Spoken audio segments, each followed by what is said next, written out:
हुजूर अलैहिस्सलाम के मीलाद को मनाने का सिर्फ ये रंग और आहंग ही नहीं कि हम झंडियाँ लगाएं, चरागां करें और गलियों को सजा दें।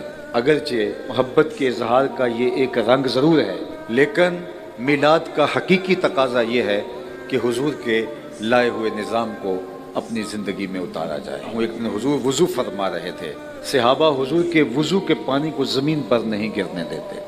तो आका करीम अलैहिस्सलातु वस्सलाम ने सहाबा से पूछा, तुम्हें इस बात पर किसने उभारा है कि मेरे वज़ू के पानी को तुम ज़मीन पर नहीं गिरने दे रहे? यदि हुजूर ने हुक्म नहीं दिया कि मेरे पानी को तुम अपने हाथों पे ले लेना और अपने चेहरों पे मल लेना, ये उनका अपना अंदाज़ मोहब्बत। तो आका करीम ने फरमाया, मैंने तो इसका हुक्म नहीं दिया, तुम्हें किस चीज़ ने इस बात पे उभारा कि मेरे वज़ू के पानी को ज़मीन पर नहीं गिरने दे रहे? तो उन्होंने कहा, अल्लाह और उसके रसूल की मोहब्बत ने। तो आका करीम अलैहिस्सलातु वस्सलाम ने इसकी नफ़ी नहीं की, उनके जज्बे की हौसला शिकनी नहीं की। वो जो कर रहे थे वो मोहब्बत से कर रहे थे, लेकिन हुजूर ने इरशाद फरमाया, जो ये चाहे कि अल्लाह और उसके रसूल से मोहब्बत करे और अल्लाह और उसका रसूल उससे मोहब्बत करे, उसको ये 3 काम करने चाहिए।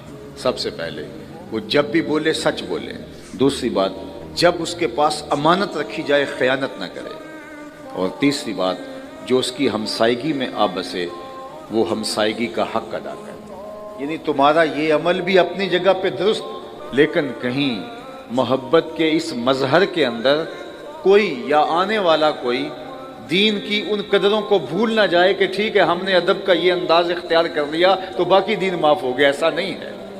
तो फरमाया कि अगर तुम ये चाहते हो, तुम्हारा ये काम भी इसी मकसद के लिए, अल्लाह उसके रसूल की मोहब्बत के लिए, तो फिर तुम्हें मैं ताकीद करता हूँ, कभी झूठ नहीं बोलोगे, कभी हमसायों के हुकूक पामाल नहीं करोगे और कभी अमानत में ख़यानत नहीं करोगे। तो अगर हम आका करीम से मोहब्बत करते हैं तो मोहब्बत का तकाजा ये है, सादिक और अमीन नबी की उम्मत सच और अमानत को अपने हाथ से न जाने दे। अगर तुम लोगों की अमानतें हड़प कर जाओगे, लोगों का माल हड़प कर जाओगे, ज़मीनें चाट जाओगे, लोगों का कर्ज दबा जाओगे, फिर लाख उम्रे हज कर लो, कोई फ़ायदा नहीं होगा। तुम्हारी उम्रे से, तुम्हारे हज से वो जो लोगों पर जुल्म किया है, जबर किया है, उसकी माफ़ी तो नहीं होगी।